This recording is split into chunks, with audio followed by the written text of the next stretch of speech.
अंतरराष्ट्रीय वसुंधरा परिवार संबलपुर शाखा पक्षर आज दिन 11टा समय संबलपुर सहरर सांबादिक भवन ठारे एक कवि सम्मिलन अनुष्ठित होता।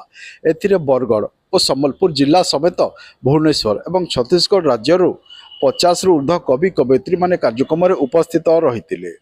अंतरराष्ट्रीय वसुंधरा परिवार संबलपुर पक्षर पंकजिनी नायकों प्रत्यक्ष तत्वावधान अनुष्ठित कार्यक्रम अंतरराष्ट्रीय वसुंधरा परिवार उत्कल संगठन संयोजिका ममता पंडा मुख्य अतिथि और भारत संस्कृति साहित्य परिषद ओडिशार प्रतिष्ठाता नित्यानंद खमारी सम्मानित अतिथि भाव योगदान करते।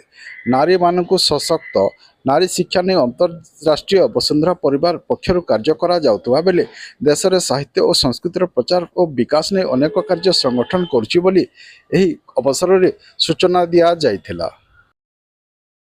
पंकजिनी नायक वसुंधरा परिवार संबलपुर शाखार सह संयोजिका आज कवि सम्मेलन अंतरराष्ट्रीय वसुंधरा परिषद संबलपुर शाखा तरफ सामाजिक भवन केन अंचल जिला सब कवि माने आसिछन तार उद्देश्य का आमर बरगढ़ जिल्ला रु आसिछन संबलपुर जिल्लार आमर मुख्य अतिथि जे आसुछन आमर अंतरराष्ट्रीय वसुंधरा परिवार उत्कल संगठन रो संयोजिका से होछन ममता पंडा से आमर मुख्य अतिथि रूपे जोग देबे।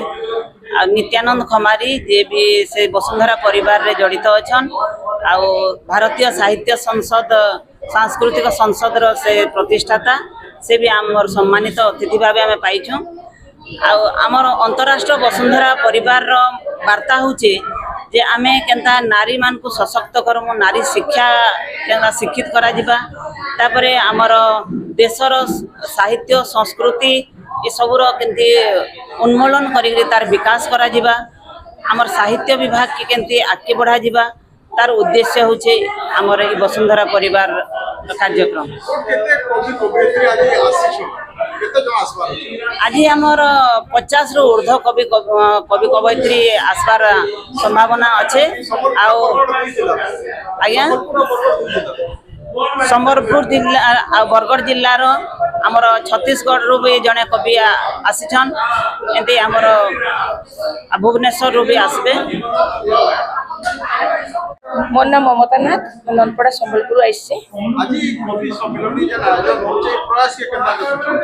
ए प्रयास तो बहुत सुंदर प्रयास बोली अनुभव कर पंकजिनी नायक मैडम तो ठीक माने आयोजन ठीक करुचन आम मैंने समस्ते सहयोग करुचु आउ कविताटा आगू बढ़ा बोली आशा करुछि।